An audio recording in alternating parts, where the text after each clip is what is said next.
자, 우리는 지난주 천년 왕국의 실체에 대해서 한번 살펴보았습니다. 정확한 표현으로 말하자면 천년 왕국보다는 천년 동안 왕노릇한다, 이런 의미죠. 자, 이 천년 동안 왕노릇한다는 말을 다른 말로 하면은 천국이라 표현할 수 있고 하나님의 나라다, 이렇게 표현할 수 있어요. 이 천년 왕국은 곧 천년이란 것은 천천이란 것은 하나님의 숫자를 이야기하고 하나님의 나라를 이야기하는 겁니다. 그리스도와 연합된 성도들이 이 땅에서 그리스도와 더불어 왕노릇하는 것을 천년 동안 왕노릇한다, 천년 왕국이다, 이렇게 말하는 거예요. 그러면은 우리가 이 땅에 몸을 벗고 영원한 천국에서 영생을 누리는 것을 뭐라고 말하는가 하면은 천년 동안 왕노릇한다가 아니라 세세토록 왕노릇한다, 이렇게 말하는 거예요. 그러니까 두 가지로 나눕니다. 천년 동안 왕노릇하는 것과 세세토록 왕노릇하는 것. 그래서 우리는 영생이 지금부터 예수를 영접한 순간부터 시작된 거예요. 분리되는 게 아닙니다. 예수를 믿음으로 말미암아 하늘과 땅이 하나로 통일되어지는 천년왕국과 세세토록 왕노릇하는 하나 되어진다는 거죠. 자, 지난주 우리가 이 부분을 공부했어요. 그리고 이 사단이 사단이 결박되어지고 무저갱에 들어간다, 이렇게 표현했습니다. 이 기간 또한 천년이다, 이렇게 표현하는 거예요. 이 사단이 묶여서 천년 동안 이 무저갱에 있는 동안 성도들은 천년 동안 왕노릇하는 것이죠. 그런데 지난주 우리가 살펴봤듯이 잠깐 놓인다, 이런 표현이 나왔죠. 이 잠깐이란 말은 어떤 의미인가 하면 하나님께서 왜 힘이 없어서 사단을 묶어놓는 힘이 없어서 그냥 사단이 삐지 나온 건가, 아니면 잠시 이렇게 벗어난 건가, 그렇게 생각하면 안 됩니다. 이 잠깐 놓인다는 것은 사단의 머리가 밟히고 다 묶였지만은 이 미미한 세력이 천년 동안 살아가는 이 땅에 어떤 성도로서 살아가는 동안 사단의 미미한 세력이 우리에게 미친다, 이런 의미예요. 그러나 사단이 아무리 요동한다 할지라도 여러분이 가지고 있는 구원, 이것은 변하지가 않는다는 겁니다. 왜? 사단은 뱀으로 표현되어 있고 뱀의 머리가 밟혔다는 거죠. 여러분, 머리가 밟히면 사단의 공격은 이 이빨의 도구로 말미암아 힘인데 머리가 밟히고 나니까 치명적이질 않아요. 아무리 요동쳐도 우리를 괴롭게 한다 할지라도 그것이 우리의 영생에는 전혀 지장 없음을 성경은 이렇게 표현하고 있는 겁니다. 그리고 우리가 지난주에 한 가지 더 살펴봤는데, 이렇게 그리스도를 영접하여 천년 동안 왕노릇하는 사람들, 이 사람들을 성도라 그러고, 이 사람들을 다른 말로 첫째 부활에 참여한 사람들이다, 이렇게 말하는 거예요. 여러분은 첫째 부활에 지금 살아있는 사람입니다. 하나님은 산자의 하나님이지 죽은 자의 하나님이 아닌 줄 믿습니다. 하나님은 나의 하나님이고 여러분의 하나님이에요. 살아있는 부활한 첫째 부활에 참여한 하나님은 나의 하나님입니다. 자, 이렇게 첫째 부활에 참여한 성도들이 지난주 우리 공부하기를, 첫째는 복이 있고, 두 번째는 거룩한 존재이고, 세 번째는 뭔가 하면은 둘째 사망의 불못의 권세가 여러분을 건드리지 못하는, 그래서 여러분에게는 심판이 벌써 지나갔어요. 여러분이 받아야 할 둘째 사망의 심판은 예수 그리스도께서 십자가에서 벌써 심판을 받았기 때문에 더 이상 심판이 없다는 사실. 그리고 우리가 천년 동안 왕노릇하는 이 땅의 성도의 삶은 그리스도의 제사장으로 살고, 이런 존재임을 이야기했습니다. 사랑하는 우리 식구 여러분, 이 이야기는, 요한계시록 이야기는 세상 저 먼 훗날 언젠가 끝날에 있을 이야기가 아니에요. 지금 현재의 이야기입니다. 이 사실을 믿지 못하고 믿어지지 않으면 여러분, 지금 천국의 삶을 삶에도 불구하고 이것을 누릴 수가 없어요. 여러분, 첫째 부활한 존재임에도 불구하고 여전히 먼 훗날 언젠가 부활하게 차며 이걸 그냥 누리지를 못하고 이 땅에서 여전히 왕노릇해야 되는 우리가 종노릇하면서 산다는 거죠. 실질적으로 보면 안타깝게도 이런 성경을 제대로 알지 못하고 못 믿기 때문에 천국에서 지옥의 삶을 살아 자유의 나라에서 종으로 사는 사람들이 얼마나 많은지 모릅니다. 모르면은 그래요.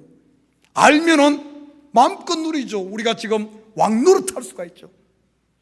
자, 이 이야기는 여기만 나타나는 게 아니에요. 구약에서도 똑같은 그림이 등장하죠. 여러분, 이스라엘 백성들이 가나안 땅에 들어갔을 때 그 땅이 어떤 땅입니까? 어떻게 표현해요? 첫째는 약속의 땅이라고 표현하고, 두 번째는 젖과 꿀이 흐르는 땅이라고 말하고, 그 땅은 하나님께서 이른 비와 늦은 비를 주는 땅이요, 하나님께서 항상 눈이 그곳에 함께 있고, 그들이 짓지 않은 집이 있고, 그들이 농사하지 않은 포도원이 있는 천국을 예표하는, 세세토록 왕노라는 게 이 천년 왕국을 예표하는 그림이 이스라엘 땅입니다. 그 사실을 믿은 사람들은 그곳에 가서 왕노릇하죠. 우리가 대표적인 사람들이 다윗 같은 사람들은 실질적으로도 왕이었지만 그곳에서 왕으로 살아갑니다. 그러나 그 사실을 믿지 못한 사람들은 어떤 줄 압니까? 그 가나안 땅, 약속의 땅에 들어가서도 거기서 종노릇하는 거예요. 우리가 사사기를 보면은 전부 그 믿지 않은 믿음이 없음으로 말미암아 매 거기서 고난당하고 평생 종으로 살지 않습니까? 믿음의 세계란 것이 우리가 믿느냐 믿지 않느냐에 따라서 이 땅에서도 천국을 누릴 수가 있고, 아니면 이 땅에서 종노릇 할 수도 있다는 사실입니다. 자, 우리가 이 부분에서 지난주 우리가 살펴보았습니다. 자, 오늘 본문은 더 재미있는 본문이에요. 자, 우리 성도들이 많이들 관심 가지고 있고 호기심을 가지고 있는 본문, 그리고 흥미진진한 본문이 오늘부터 또 시작됩니다. 20장, 21장, 22장 얼마나 재미있는지 몰라요. 오늘 본문은 두 가지를 다룹니다. 첫째는 뭔가 하면 여러분이 관심 있는 곡과 마곡의 전쟁, 두 번째는 백보자 심판. 이거 두 주제를 한꺼번에 다루기는 좀 많은데, 그래도 빨리 요한계시록 이제 좀 1년 반이 지금 2년이 다 돼가는데 2년 안에는 끝내야죠. 2년 안에 끝내고 그 다음엔 좀 다른 성경으로 갈까 싶어서 오늘 조금 많지만은 좀 줄여가지고 이 두 주제를 가지고 한번 살펴보도록 하겠습니다. 자, 성경을 바로 알지 못하면 어떤 줄 압니까? 특별히 요한계시록 같은 경우 바로 알지 못하면 쓸데없는 두려움에 사로잡혀 있어요. 또 그리고 이걸 제대로 모르면 근거 없는 교만과 자신감에 또 빠져 있을 수도 있습니다. 그래서 성경은 바로 알아야 돼요. 특별히 요한계시록은 바로 알면은 이 속에 뭐가 있는 줄 압니까? 복음이 있는 줄 믿습니다. 복된 소식이 있고 이 속에 생명이 있고, 이 성경을 바로 알게 되면은 요한계시록 알고 나면은 자유함이 있고 평강이 우리에게 옵니다.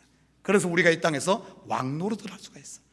그러나 이것을 제대로 알지 못하면은 요한계시록 뭐 전쟁을 어시시 떨고, 또 어떤 사람들은 뭐 지식적으로 조금 안다고 해서 교만해져 가지고 나는 너 모르는 거, 나는 먼 훗날에 언젠가 일어날 것도 안다.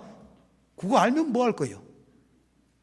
여러분, 100만 년 후에 1000만 년 후에 예수님 올 때 그 앞에 뭐 알면 뭐 할 거예요? 쓸데없는 자만심, 쓸데없는 교만만 그렇게 바로 알아야 됩니다. 성경은 그 이야기 하는 것 아니에요. 요한계시록은 우리 현재를 살고 있는 바로 나에게 하시는 복음의 말씀인 줄 믿습니다. 바로 알아야 돼요. 자, 오늘 본문으로 돌아갑니다. 오늘 본문 7절에 보니까 천년이 참해. 자, 천년이 참해, 사탄이 그 옥에서 놓여, 이렇게 표현하고 있어요. 이 말씀은 우리가 지난주 공부한 3절의 말씀에 대한 부연 설명입니다. 여러분, 3절에 보십시오. 무저갱에 던져 넣어 잠고 그 위에 임봉하여 천년이 차도록 다시는 만국을 미혹하지 못하게 하는데 그 후에는 반드시 잠깐 놓이리라. 천년이 차고 나면은 잠깐 놓이는. 자, 오늘 7절은 3절에 대한 부연 설명이에요. 여러분, 잠깐 놓인다, 잠깐 놓인다, 이것은 단순히 기간이 아니라 그랬죠. 천년 왕국하는 것은 천년 기간이에요. 천이라는 것은 하나님의 나라, 천국을 이야기하는, 하나님이 통치하는 세계를 이야기한다 그랬어요. 그럼 천년에 비해서 잠깐이라는 것은 아주 미미한 세력을 이야기한다 그랬죠. 그 지금 이 땅에 우리 성도들에게도 사단의 미미한 세력이 우리에게 미치고 있어요. 그래서 우리가 죄에 넘어지기도 하고 시기하기도 하고 힘들기도 합니다. 그러나 우리가 이걸 믿음의 눈으로 보면은, 믿음의 눈으로 보지 않으면은 엄청나게 사단이 크게 보여. 그러나 믿음의 눈으로 보면은 이 사단의 존재가 아주 작게 보입니다. 대표적으로 보십시다. 믿음이 없는 이스라엘 백성들이 봤을 때 골리앗은 아주 거인 중에 거인이요, 명장 중에 명장이요, 감히 그 앞에 나갈 수 없을 만큼 큰 존재로 보였어요. 그러나 믿음의 눈을 가진 다윗의 눈으로 봤을 때는 골리앗 우습게 보이는 거예요. 우습게. 너는 창과 칼로 가지고 나오지만은 나와 함께하는 만군의 여호와의 힘, 하나님 앞에선 골리앗 아주 개미보다도 작게 보였습니다. 그래서 어쩐 줄 압니까? 칼도 없이 창도 없이 맨몸으로 그냥 돌멩이 몇 개 가지고 그냥 그 골리앗 앞에 나갈 수 있는 거예요. 골리앗이 크게 보였다면 어떻게 나가겠습니까? 여리고성 하늘처럼 높아 보였지만은 믿음이 없는 사람들 눈에는 아이고 우리는 그들 앞에 메뚜기와 같다. 그 앞에 메뚜기와 같아. 그러니까 결국에 이스라엘 백성들 출애굽한 1세대 다 광야에서 죽어갔잖아요. 그러나 믿음의 눈으로 본 여호수아와 갈렙 눈에는 여리고성이 어떻게 보였습니까? 저들은 우리의 밥이라. 작게 보이는 거예요. 작게 보이는 것. 여러분, 지금 우리가 믿음으로 서기만 하면은 여러분을 지금 괴롭히는, 여러분 인생 가운데 힘든 이 사단의 존재는 잠시 동안 미미한 세력인 줄 믿습니다. 믿습니다 하는 순간, 주님 하는 순간 여러분 앞에 골리앗은 무너지고 여리고성도 무너지는 줄 믿습니다. 믿음의 눈이 아니면은 하루하루가 정말 힘겨워. 전부 뭐 산 넘어 산으로 여러분 인생 가운데 마귀가 진을 치고 있는 걸로 보일 거예요. 그래서 이 믿음의 세계란 게 이만큼 다른 겁니다. 왜 하나님께서 그러면 이 미미한 세력을 그냥 싹 없애버리지 왜 놔뒀는가? 제가 그 이야기 했어요. 지난주 우리 공부하면서 성도의 거룩을 위해서 그리스도로 만들어가는 과정에 쓰는 도구가 머리 밟힌 사단의 요 미미한 세력입니다. 여러분, 예를 들어서 쉽게 설명하면 여자분들 오늘 오기 전에, 교회 오기 전에 아마 고대를 가지고 막 뒤지면서 막 했을 거예요. 어떤 분들 막 불을 가지고 막 뒤지잖아요. 고대가 맞나요? 저도 아침에 전부에 주일날 보면은 제가 깜짝깜짝 놀라는 사건이 하나가 있어요. 화장실에 가려고 보면은 뭐 이상한 막 얼굴에 막 뭐를 뭐 해가지고 우리 집 사람이 서 있으면 깜짝 놀랍니다. 막 뭐를 붙여, 막 불을 붙여. 어떨 때 보면은 막 계란을 막 갖다 막 하고. 여러분 또 더 심한 사람 뭔지는 막 그 뭡니까? 머드 시커먼 거 갖다 붙이기도 하고. 아이고 대단해. 여러분 그게 뭐 그런데 봐요. 그대로 지지던 얼굴에 머드를 바르던. 근데 뭐 그게 결국에 보면 그게 뭐예요? 막 겉으로 보면 그래 보여도 그것이 결국은 아름다움으로 향하는 거잖아요. 그래서 지금 여기 앉아있는 한 명 한 명 정말 천사처럼 아름답게 보이는 것 아닙니까? 이 사단의 존재가 그런 존재예요. 하나님이 우리를 만들어가는데 쓰는 하나의 도구, 발랐다가 그냥 씻어버리면 더 아름다워지게 하기 위해서 쓰는 존재가 이 사단이라는 겁니다. 그래서 지금 미미한 세력이 남아있는 거예요. 자, 오늘 이 천년이 참회하는 것을 오늘은 조금 더 깊이 살펴보면은 천년이 참회할 때 차단말의 헬라어는 텔레스트입니다. 텔레스트.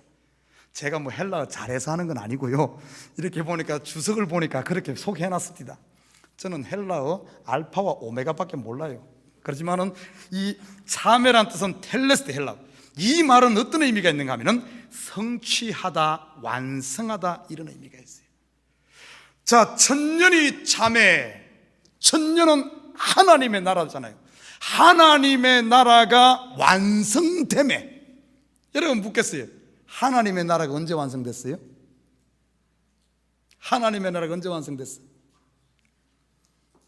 예수님께서 이 땅에 오심으로, 그리고 최종적인 것은 뭔가 하면은 십자가를 지고 부활하심으로 말미암아 하나님의 나라가 완성된 줄 믿습니다. 다 잔치자리가 다 완성해놓고 잔치를 다 준비해놓고 우리 보고는 야 너희들 와서 먹어라 하는 거예요. 요때 완성되는 겁니다. 자, 하나님의 나라가 완성됨에, 이 천년이 참여하는 것은 하나님의 나라가 완성됨에, 오늘 본문에 뭐라 그래요? 사단이 그 옥에서 놓여, 이렇게 말합니다. 자, 가만히 한번 생각해 봐요. 하나님의 나라가 완성되지 않아서 이걸 나라는 개인에다 적용해 봐요. 내가 하나님의 말씀을 받고 예수를 영접함으로 말미암아 내 속에 하나님의 나라가 완성되니까 어떤 일이 일어난 줄 압니까? 사단이 놓여서 나를 공격해. 아예 내가 하나님의 나라가 완성되지 않고 내가 여전히 죄악 가운데 있을 때는, 사단의 종로로 살 때는 사단이 공격하겠어요, 안 하겠어요? 할 필요가 없죠. 같은 편인데, 어차피 내 종인데 왜 손대겠어요? 내가 하나님의 나라가 완성해 천년이 차니까, 내 속에 하나님의 나라가 임하니까 그때부터 이제는 사단이 가만히 두지 않고 오늘 놓이는 거예요. 예수님도 이 부분에 대해서 이렇게 생각해요. 마태복음 10장 34절에 이렇게 말합니다.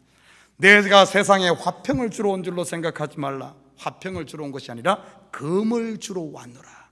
예수님이 오심으로 말미암아 내 속에 사단이 역사하는 것을 이렇게 표현하는 겁니다. 조금 감이 잡히죠, 그죠?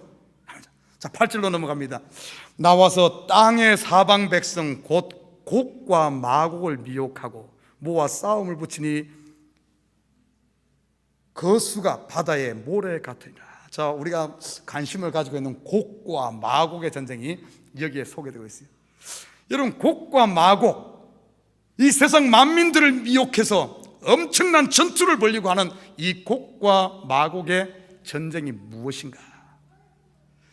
일부에서는 이것을 예전에 보니까 소련과 미국의 전쟁이다, 아니면은 무슨 이스라엘과 저 아랍권의 전쟁이다, 중국과 미국의 전쟁이다, 3차 핵 전쟁이다, 이렇게 표현하는데, 여러분, 성경을 그런 식으로 보다 보면은 성경은 전부 우리 믿는 사람에게 주시는 하나님의 자기 계시지, 3차 대전이 일어나고 그게 우리하고 뭔 상관이 있어요? 그런 이야기 하는 것 아닙니다. 그냥 호기심 충족시키려고 하는 이야기가 아니에요. 실제적으로 하나님의 말씀은 우리에게 생명을 주고 우리를 거룩하게 만들어서 그리스도의 신부로 준비시키는 이야기란 사실이에요. 그러면 이 이야기, 성경은 성경에서 풀어야 됩니다. 곡과 마곡의 전쟁, 우리 성경 한번 찾아볼까요? 성경에 나옵니다. 에스겔서 38장 1절에서 6절. 에스겔서 38장 1절에서 6절 한 절씩 교독합니다. 여호와의 말씀이 내게 임하여 이르시되,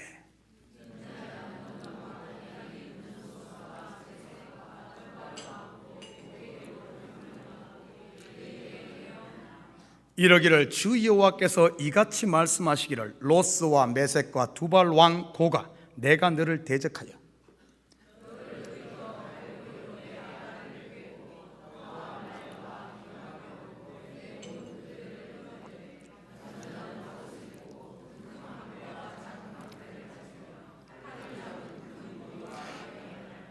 그들과 함께 한 방패와 투구를 갖춘 바사와 구스와 북과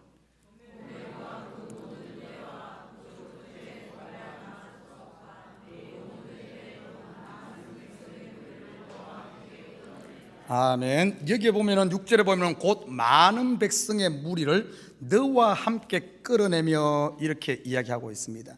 에스겔서도 뭡니까? 저 계시록 20장 8절에도 보면은 나와서 땅의 사방 백성들을 끌어낸다 그래요.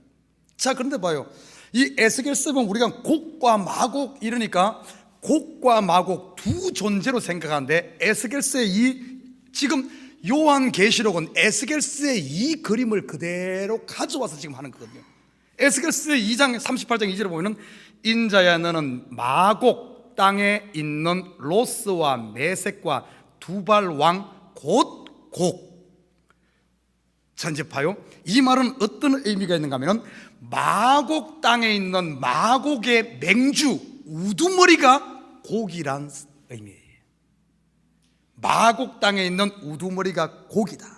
이 에스겔 다 읽을 수는 없지만 에스겔서 38장과 39장을 보면은 이 마곡의 맹주 곡이 다른 이름으로 어떻게 등장하는가 하면은 북방의 왕이다 이렇게 등장합니다. 이 북방의 왕의 실체는 쭉 읽어보면, 에스겔서를 읽어보면 누구를 이야기하는가 하면 바벨론을 상징합니다. 여러분, 그러면 왜 바벨론이라고 이야기하지 않고 곡과 마곡 땅의 맹주 곡으로 이야기를 했을까요? 그 시대 상황을 보면은 에스겔 당시 그들이 지금 누구의 지배를 받고 있습니까? 바벨론의 속국이에요. 바벨론의 속국. 바벨론의 속국이니까 바벨론이란 말을 못하는 거예요. 우리 옛날에 일제 36년 동안 우리가 일자에 있을 때 그때 노래라든지 그때 작품들을 보면은 전부 어떻게 이야기했냐, 일본을 일본이라고 말하지 못하고 조선을 조선이라고 말하지 못하고 전부 다르게 합니다. 두만강 푸른 물에 노젓는 뱃사공, 그런 이야기 있잖아요. 그 노래도 결국에는 뭔가 하면 님을 그리는 이야기, 남녀간의 사랑 이야기가 아니라 거기 나타난 님은 조국을 이야기하고, 전부 그래서 남녀간의 사랑을 통해서 조국을 이야기하지, 똑같은 거예요. 그 당시 바벨론 치하에 있던 사람들, 바벨론 저들 멸망한다 이렇게 말을 못하는 거예요. 그래서 이 마곡의 맹주 곡은 누구를 북방왕이라고 표현하고 바로 바벨론을 이야기하는 겁니다. 여러분, 우리가 요한계시록 공부하면 바벨론의 실체에 대해서는 그냥 다 깨뚫었잖아요. 바벨론은 누구를 이야기하는, 영적으로 보면은 소돔이라고도 하고 애굽이라고도 하고, 그들의 주께서 십자가에 못 박히신 곳 예루살렘은 하나님의 성전을 이야기하고, 그런데 그 성전이 그냥 성전이 아니라 옛 성전, 타락해버린 옛 성전, 그리고 그것을 음녀라고도 표현하는, 전부 이 곡과 마곡의 전쟁. 여러분, 이 이야기는 아마겟돈을 전쟁을 이야기하는 겁니다. 그리고 이것은 전부 어떤 이야기인 줄 알아요? 그냥 3차 대전 이런 이야기가 아니에요. 여러분 알다시피 바벨론이 누굽니까? 바벨론이 어디에 있어요? 우리 속에 있다는 거예요. 우리 속에. 타락한 저희 주께서 십자가에 못 박히신 타락한 옛 성전, 우리 속에 있는 옛 자리. 여러분, 종말을 사는 이 말씀은 종말을 사는 성도들의 마음 가운데서 일어나는 성령의 법과 육신의 법의 처절한 영적 싸움을 다루고 있는 겁니다. 그리고 결국에는 누가 승리한다고? 성령의 법이 승리하는 것을 보여주고 있어요. 자, 우리 확인 들어갑니다. 마태복음 10장 34절에서 39절.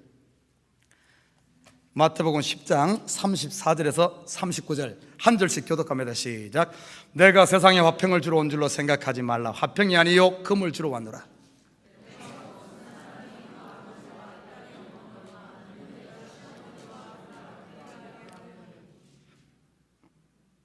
사람의 원수가 자기 집안 식구리라.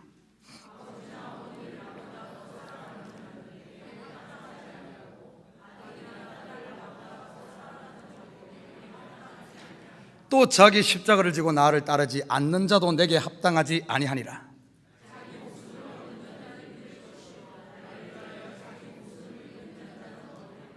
원수가 어디 있어요? 집안에 있지, 집안에. 여러분, 우리 싸움 집안에 있는 거예요.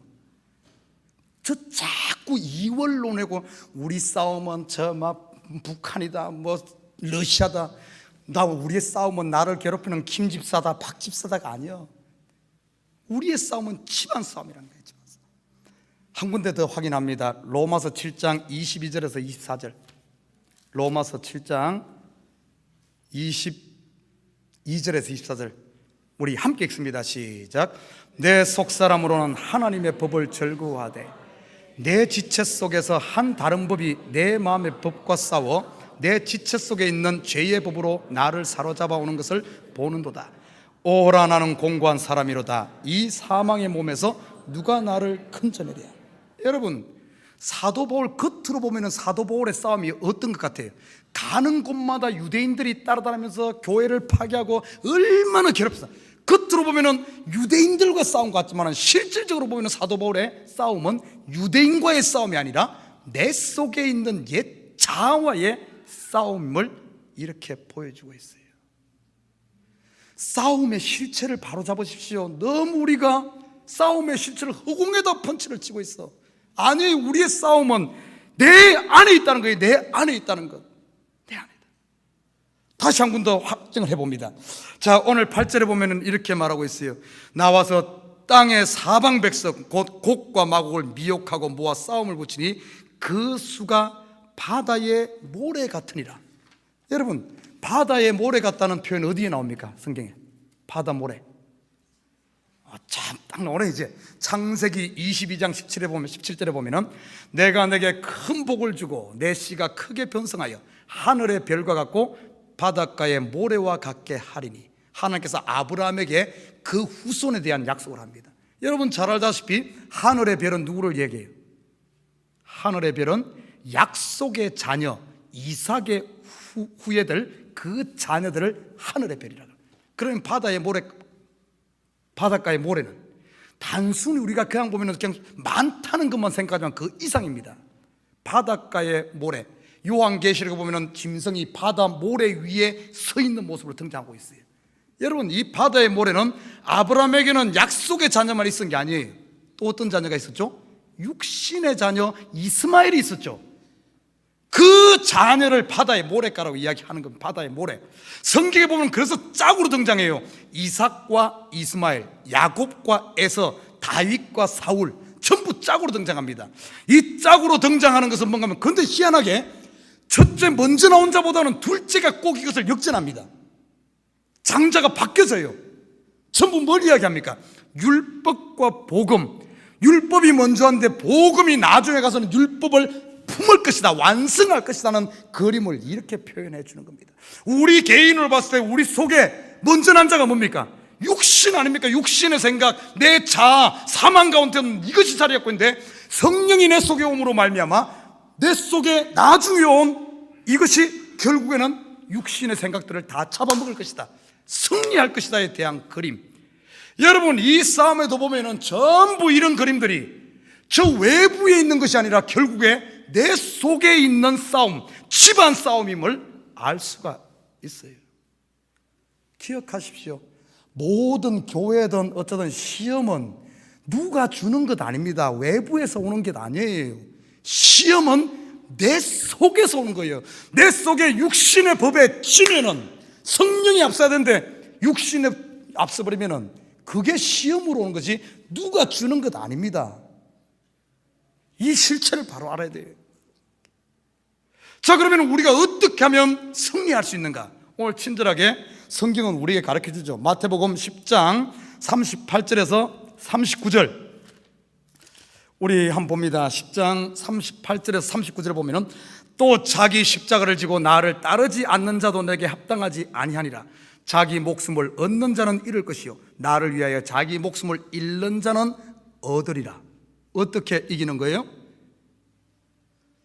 십자가를 지고 내가 죽는 자기 부인을 통해서 결국에는 이긴다는 사실을 보여주고 있어요. 그런데 이 시대의 성도들 보면은 제일 듣기 싫어하는 소리가 두 가지요. 회개하라. 두 번째는 자기 부인. 세 번째는 헌금.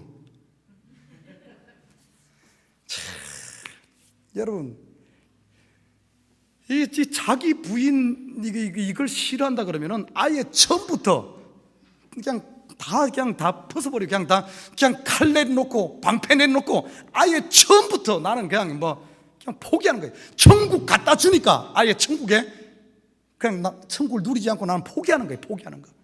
그러니까 이 땅에 살면서 계속 그 종로로 타지. 욕심에, 시기에, 미움에 끝까지 해가지고 나중에 가면은 더 그렇게 되는. 왜 천국에서 그렇게 사냐고. 천국을 누려야죠. 자, 보십시다. 그 이야기, 곡과 마곡의 이야기는 바로 그 이야기입니다. 그리고 봐요. 그러면 왜 이 싸움, 오늘 보십시오. 이 싸움의 결론이 어떻게 된 줄 압니까? 오늘 9절에 나와요. 그들이 지면에 널리 퍼져 성도들의 진과 사랑하시는 성을 두루매 하늘에서 불이 내려와 그들을 태워버리고. 우리가 하나님 앞에 정말 왕노릇하고 첫째 부활을 누리면 누리려고 할수록 곡과 마곡은 더 우리를 시험도 주고 끝까지 내 속에서 막 요동을 칩니다. 그런데 어떤 일이 납니까? 하늘에서 불이 내려와. 하늘에서 내려온 불이 뭐예요? 하늘에서 어떤 불이 내려와요? 성령의 불이지. 성령의 불. 은혜의 불이죠. 은혜의 불. 성령의 불이네. 여러분, 내 속에 아무리 이 욕심이 옛 자아가 요동해도 결국에는 성령의 법이 이기는 줄 믿습니다. 결국에는 하나님이 우리를 그의 신부로 만들어가는 거예요. 만들어가는 거예요. 사단이 결박되고 머리가 밟혔어요. 여러분의 실체를 바로 알아요. 지금은 여러분 왕노릇하는 기간인 줄 믿습니다. 우리가 이 땅에서 왕노릇한 사람만이 세세토록 왕노릇해. 이 땅에서 종노릇한 사람은 세세토록, 종노릇이 아니고 이건 종노릇만 하면 괜찮은데 오늘 본문에 불못에 들어가서 세세토록 고난을 받더라 이렇게 말하고 있어요. 그러면 이 일이 언제 이루어지는 줄 압니까?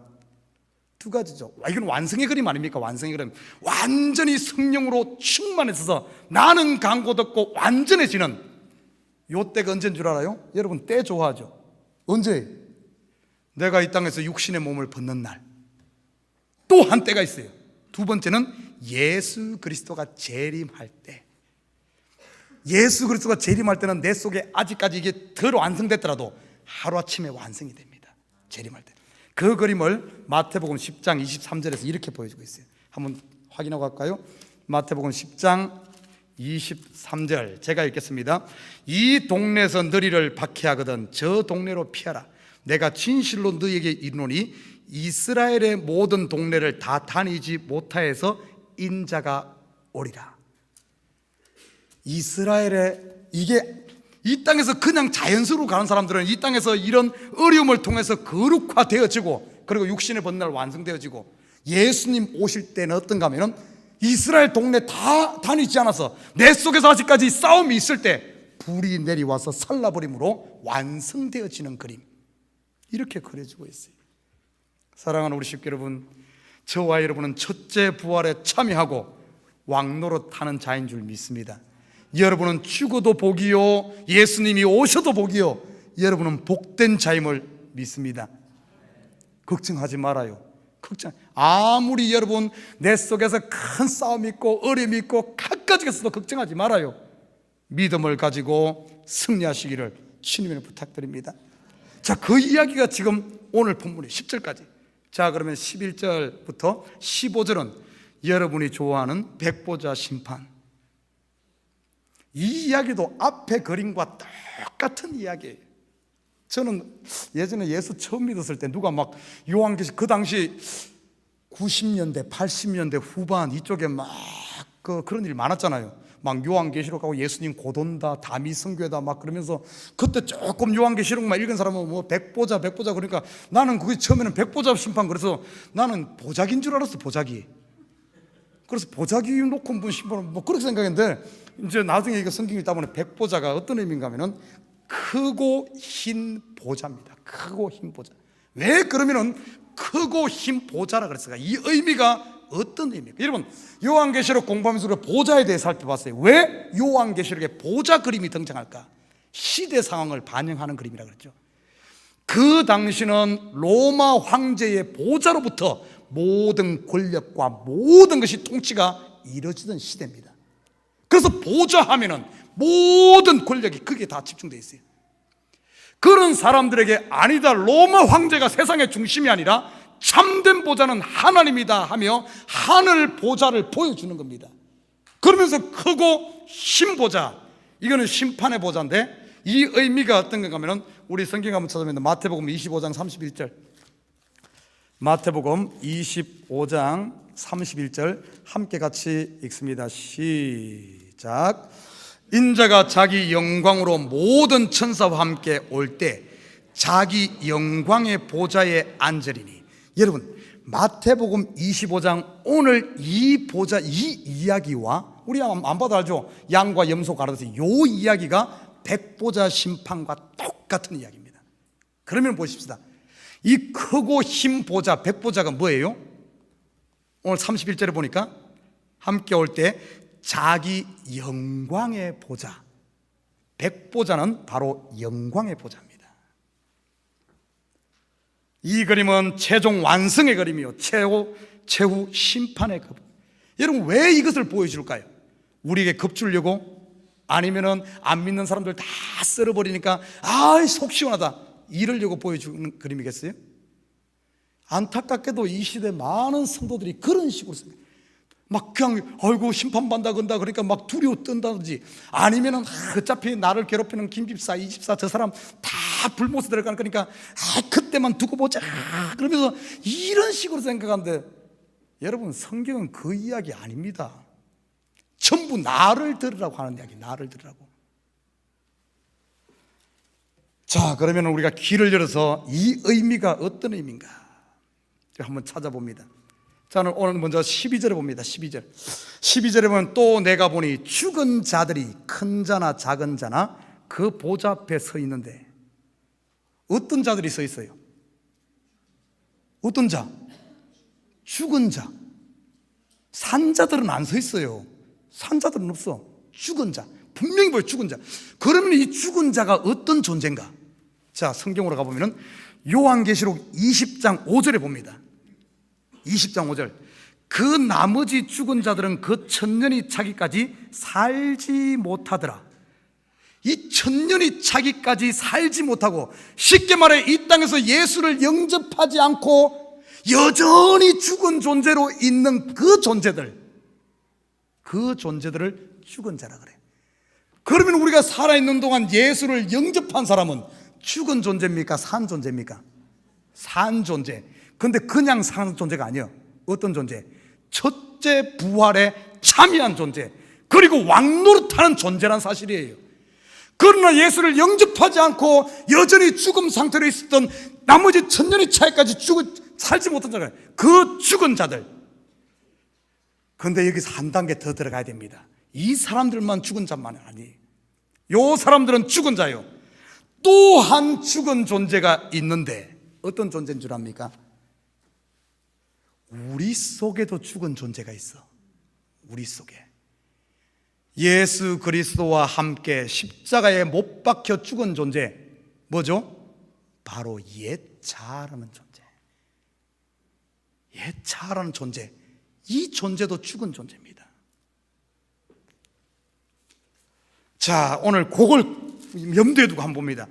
이 죽은 자들이 큰 자나 작은 자나, 이건 무론대사고 누구나, 에브리바디, 죽은 존재들은 전부 그 보좌 앞에 서 있는데, 영광의 보좌 앞에 서 있는데, 그 보좌에 뭐가 있는가? 보좌 앞에 책들이 펴 있고 또 다른 책이 펴졌으니 곧 생명책이라. 자, 거기 듭니다. 책이 두 종류가 나와요. 하나는 책들이라고 돼 있고 하나는 책이라고 돼 있어요. 근데 친절하게 책 단수로 표현된 요 책은 어떤 책입니까? 속에 돼 있죠? 생명책입니다. 그러면 요 책들은 뭐예요? 뒤에 쭉 읽어보면은 어떤 책입니까? 책들, 행위를 따라 난 책들이고 행위를 따라 심판하는데, 책들에 기록된 대로 심판하는, 우리가 잘 알고 있는 행위록, 행위책입니다. 아니, 이게 뭔 소린가 되게 어렵네. 여러분, 이 본문에서 많은 사람들이 어떻게 생각하는 줄 알아요? 행위를 따라 심판한다 그러니까 착한 일 많이 하고 11조 많이 하고 기도 많이 하고 교회 봉사하고 이렇게 많은 행위를 하면은 하나님 앞에 가서 많은 상급 금면류관 받아서 아주 좋은 맨션에서 마치 이렇게 산다고 생각하면서 그렇게 생각하고, 행위를 따라 산다 그러니까 행위가 없으면은 뭐 착한 일 안 하고 이렇게 하면은 천국에 가서도 아파트도 요만하고, 아니면은 금면류관에 하나 개털 모자 쓰고 이렇게 생각하는 경우가 많아요. 근데 실질적으로 또 이상한 사람들이 천국에 갔다 와가지고 누구는 막 맨션에 살고 이런 소리 했으니까 그렇게 많이들 생각해. 아마 여기에 있는 사람들도 행위를 따라 한다 그러니까 많은 이 땅에 충성하고 열심히 한 사람은 아마 하늘에 가서 막 엄청난 보상이 있을 거예요. 그러지 않은 사람은 뭐 해갖고, 여러분 한번 생각을 해봐요. 이 땅에서도 참 누구는 금수저 물고 태어나고 누구는 은수저 물고 태어나고, 나 같은 사람은 흙수저로 태어나서 참 살기도 힘든데, 천국 가서는 영원토록 누구는 금수술하고 누구는 흙수술하면 그게 천국이겠어요, 지옥이겠어요? 그러지 않아요? 상식으로 봐도 그런데 많은 사람들이 그렇게 생각하고 있어요. 그 이야기가 전혀 아닙니다. 그런 이야기 아니에요. 천국에 가서 김 집사는 헌금 좀 많이 했다고 해서 천국에 가서 맨션에 살고 나는 있다고 해서 이러면 어떻게 살겠어요? 거기서 영원토록인데. 천국은 그런 게 아니에요. 천국은 하나님만이 영광받고 모두가 다 여러분 흙수저 금수저가 아니라 함께 누리는 세상인 줄 믿습니다. 그러면 이 의미가 어떤 의미인가? 행위대로 심판을 받는다. 그런데 이 말이 무슨 말인가?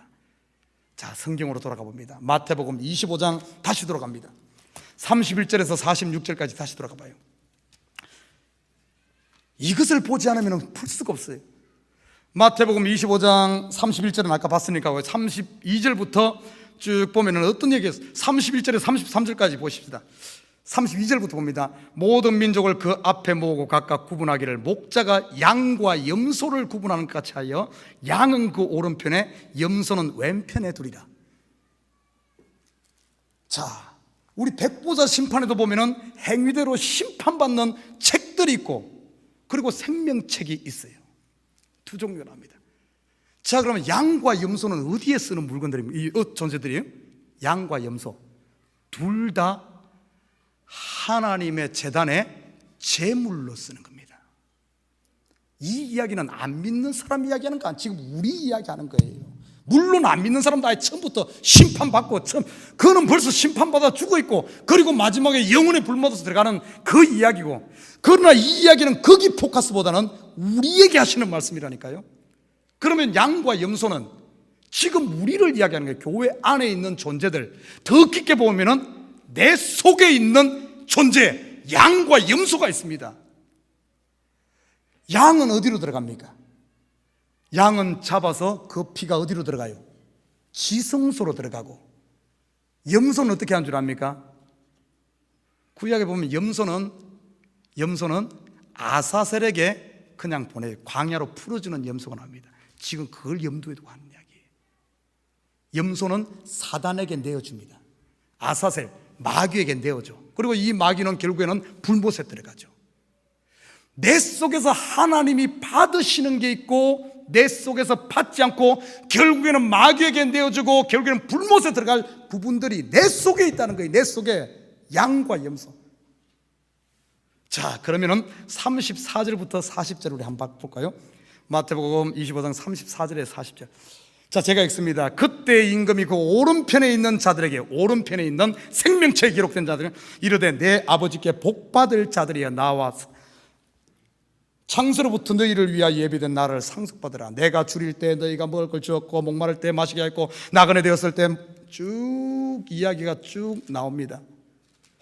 자, 그러다가 40절에 가면은 임금이 대답하되, 아니 38절부터 어느 때에 나그네 되신 것을 보고 영접하였으며 어느 때에 헐벗었을 어디로 가봤다냐? 39 어느 때에 병드신 것이나 복에 갇히신 것을 보고 가서 배웠나이까 하리니. 자, 이거 시간이 촉박하니까 헷갈려. 자, 생명책에 기록된 오른편에 있는 자들에게, 이 사람들은 오늘 본문에 보니까 막 임금이 와서 막 이야기하면 네가 이런 게 했다 이런 게 했다 이런 게 했다 이런 게 했다. 그러니까 이 사람들이 하는 말이 뭐예요? 내가 언제 했습니까? 이 사람들은 행위를 한 게 아무것도 없어. 그러잖아요. 내가 언제 했습니까? 아무리 생각해도 나는 한 게 없습니다. 오늘 본문에 보니까 행위를 따라 심판을 받는다는 건데 이 사람들은 행위 자체가 없어. 아무것도 한 게 없어. 그러니까 심판받을 일이 없지. 행위를 따라 심판받는데 행위 자체가 없으니까 심판받을 일이 없는 겁니다. 그러면은 이 의미가 이 사람들 오른편에 있는 사람들은 아무것도 안 했다는 말일까요? 오늘 임금이 뭐라 그랬습니까? 내가 줄일 때 먹을 것 주었고 병들었을 때 찾아봤고 감옥에 있을 때 네가 오지 않았느냐? 분명히 했다 그런데 없는 거예요. 그러면 이 사람들이 무엇으로 했다는 의미입니까? 무엇으로 했다는 거예요? 내가 한 것은 아무것도 없고 무엇으로 했다는 거예요? 은혜로 했다는 겁니다. 은혜로. 내가 한 것이 아니라 하나님의 은혜로 했다는 거예요. 우리 성경 한번 찾아봅니다. 고린도전서 15장 10절 한번 찾아볼까요? 고린도전서 15장 10절 함께 읽습니다. 고린도전서 15장 10절 함께 읽습니다. 시작. 그러나 내가 된 것은 하나님의 은혜로 된 것이니 내게 주신 그의 은혜가 헛되지 않아요 내가 모든 사람보다 더 많이 수고하였으나 내가 한 것이 아니요 오직 나와 함께 하신 하나님의 은혜로다. 내가 한 것이 아무것도 없는 거예요. 전부 누가 했습니까? 하나님이 하신 게 하나님이에요. 행위를 따라 한 것이 없기 때문에 오늘 생명책에 기록된 자들의 행위에 대해서는 아예 언급 자체가 없어요. 한 게 없는데 다 하나님이 했는데 그 기초가 하나님의 은혜이기 때문에 아무리 많이 해도 내가 한 것이 아니라 하나님이 했기 때문에. 자, 그러나 반대로 봐요. 오늘 반대로 보면은 그 뒤에 염소에게 왼편에 선 사람들은 뭐라 그런 줄 압니까? 자기 행위를 해. 하나님이 보니까 네가 이렇게 안 했다니까 뭐라 그런 줄 알아요? 41절에 보니까 뭐라 그래요? 우리가 언제 안 했느냐? 언제 안 했냐? 내가 이런 일도 하고 저런 일도 하고 저런 일도 하고 막 했다고 자랑을 합니다. 아, 그래? 네가 그런 행위했어? 그러면 네 행위대로 내가 심판하마. 오늘 요한계시록의 이 백보자 심판은 그런 의미예요. 네 행위대로. 우리 결론적으로 가봅니다. 마태복음 15장 7절에서 마태복음 7장 15절에서 20절 잠시 한번 볼까요? 결론을 마무리를 맺도록 하겠습니다. 마태복음 7장 15절에서 20절. 이거 다 읽으려면 시간이 많이 가니까요. 15장 17절부터 봅니다. 이와 같이 좋은 나무마다 아름다운 열매를 맺고 못된 나무가 나쁜 열매를 맺고 좋은 나무가 나쁜 열매를 맺을 수 없고 못된 나무가 아름다운 열매를 맺을 수 없느니라. 아름다운 열매를 맺지 아니하는 나무마다 찍혀 불에 던져지느니라. 이러므로 그들의 열매로 그들을 알리라. 이 말씀은 그 열매를 보면 그 나무의 실체가 무엇인지를, 그 뿌리가 무엇인지를 알 수가 있어요. 오늘 보십시다. 자기 행위를 자랑하지 아니하고 행위 자체가 없는 사람들은 결국에 그 뿌리가 은혜로 시작했기 때문에 그것이 내가 한 것이 아니라 그 열매가 어디에 가, 내 마음에는 아무것도 없어. 다 잊어버렸어. 근데 그 열매가 어디에 가 있어요? 하나님 마음에는 가 있는 거예요. 하나님 마음에. 나는 이런 거 아무것도 안 한 건데 아니다. 네가 이런 것 했다. 하나님께 열매가 가 있습니다. 그러나 반대로 그 뿌리 자체가 은혜가 아닌 자기 율법, 자기 잘남으로 한 사람들은 어째요? 그 열매가 어디로 가 있어요? 전부 자기 마음에 가 있는 거예요. 내가 이런 것하고 이런 것하고 이런 것하고. 근데 그 열매가 하나님께서는 너 그런 것 안 했다. 하나님께는 빈털터리가 되어버리는. 그래서 결국에 자기 행위대로 자기 자랑을 실컷 했는 거 보니까 그것 결국에 내가 준 은혜를 가지고 결국엔 네 마음속에 너를 위해서 다 자기 의를 채우고 자기 욕심을 채우고 다 했구나. 그러면 네가 말한 그 행위대로 내가 너를 심판하면. 그래서 결국에는 내가 쌓은 나라는 것은 결국에 예차는 어떻게 돼요? 불못에 들어가서 싹 그냥 태워버린다. 근데 여러분, 이건 나쁜 의미가 아니에요. 이것 안 태워버리고 이것 세세토록 불못에 안 태우면 어쩐 줄 알아요? 이것이 천국 가서도 천국을 못 누리게 되는 거예요. 이것들을 완전히 세세토록 불살라 버려야만, 이걸 없애야만 우리가 천국에서 내 속에 있는 내 이것들이 완전히 불살라 버려져야만 우리가 세세토록 하나님의 은혜 가운데 왕노로 타기 때문에 하나님께서 이것을 태워버리는 줄 믿습니다. 백보자 심판은 겁주려고 하는 것도 아니에요. 결국에는 우리에게는 엄청난 축복입니다. 지금 여러분 얼마나 매일매일 스트레스 받으면서 나는 이루고 싶은데 이게 안 되는 오호라 나는 공고한 사람이로다. 하나님 매일 부르짖으면서 나는 왜 요 모양 요 꼴입니까? 왜 이렇게? 그걸 또 잘못 가면 우리 부모가 나를 잘못 낳아서 이렇게 가면 안 되고 매일매일 싸우는 그 싸움 가운데 결국에는 그걸 하나님의 성령의 불이 내려와서 그걸 싹 태워버리고 우리를 완전한 그리스도의 신부로 왕노릇하게 하기 위해서 하는 과정이란 사실. 요한계시록 전부 보면은 이 이야기가 우리 바로 아십시오. 바로 알아요. 너무 남의 이야기로 보지 말아요. 성경은 나를 위한 이야기, 나의 거룩을 위해 하나님의 신부로 만들어가는 이야기. 사랑하는 우리 식구 여러분, 오늘 하루 삶도, 이번 한 주간의 삶도 여러분 힘들고 어렵고 이 머리 밟힌 사단이 내 속에서 요동한다 할지라 낙심하지 마시고, 여러분 끝까지 예수 부여잡고 내가 지금 믿음에 서 있는가, 은혜로 시작해서 율법으로 돌아갔는가, 미끄러져 있다면 다시 첫사랑을 회복해서 은혜 가운데서는 나는 내 행위는 간곳 없고 오직 하나님께만 돌려드리는 은혜로다, 은혜로다. 그분이 하셨습니다. 말로만 그런 것이 아니라 정말 내 속에 여러분 그 마음이 있는가? 없다면 다시 첫사랑을 회복하는 우리 식구들 되기를 주님을 부탁드립니다. 기도하시죠.